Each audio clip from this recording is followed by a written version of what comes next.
शुरू करते हैं उस बाबरकत नाम वाले के नाम से जिसने अपनी रहमत को अपने गज़ब से पहले पैदा किया। नाज़रीन इकराम, आज हम आपके साथ शाहजी के 15 हक़ाइक़ शेयर करेंगे जो बहुत कम लोग ही जानते हैं। तो चलिए शुरू करते हैं। शाहजी न सिर्फ एक इनकलाबी रहनुमा थे बल्कि वो हाफिज़ कुरान भी थे। इनकी ज़बान पर हमेशा कुरान और हदीस के हवाले रहते और इनकी तकरीरें सुनकर लोग मज़ीद इकट्ठे हो जाते। आपको ये जानकर हैरत होगी कि शाहजी ने कभी कोई सरकारी अहदा कबूल नहीं किया। इनका मानना था कि हक और बातिल की जंग में इक़्तिदार की ख्वाहिश एक रुकावट बन जाती है। सैयद अताउल्लाह शाह बुखारी रहमतुल्लाह अलैह ने अपने वक्त के मशहूर सियासतदानों को उनकी ज़बान में लाजवाब किया। उनकी खिताबत ऐसी थी कि जलसे में मौजूद लोग दम बखुद हो जाते। शाहजी ने कभी भी अपने लिए मालो दौलत जमा नहीं की। इनकी सादा जिंदगी, सफ़ेद लिबास और बेखौफ अंदाज की शख्सियत का खासा था। एक मौके पर बरतानवी हुकूमत ने शाहजी को गिरफ्तार कर लिया और इन पर बगावत के मुकदमात कायम किए, लेकिन वो हमेशा अपने मौक़िफ़ पर डटे रहे और हक की आवाज़ बुलंद करते रहे।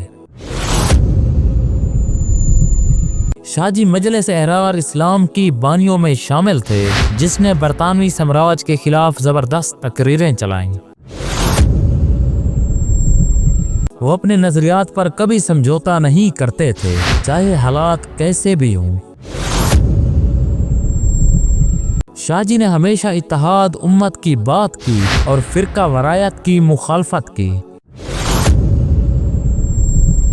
इन्होंने कादियानियत के खिलाफ तहरीक में भरपूर किरदार अदा किया और मुसलमानों के अकीदे की हिफाजत के लिए डटे रहे। इनकी तकरीरें हुकूमत वक्त के खिलाफ बेबाकी और जुर्रत का मुज़ाहरा थी, जिसकी वजह से इन्हें कई बार जेल जाना पड़ा। शाहजी हमेशा नौजवानों को हक और सच की राह पर चलाने की तलकीन करते थे। आपको ये जानकर हैरत होगी कि शाहजी का अदबी ज़ौक़ भी कमाल का था। वो उर्दू और फारसी अदब पर गहरी नज़र रखते थे। शाहजी की ज़बान पर हमेशा मदलाल बातें होती थी और इनकी गुफ्तगू में इल्मी गहराई होती थी। अवाम शाहजी से बेपनाह मोहब्बत करते थे और इनकी एक झलक देखने के लिए घंटों इंतज़ार करते। शाहजी की शख्सियत आज भी बर्रे सगीर की सियासी और मजहबी तारीख में सुनहरे हरूफ से लिखी जाती है।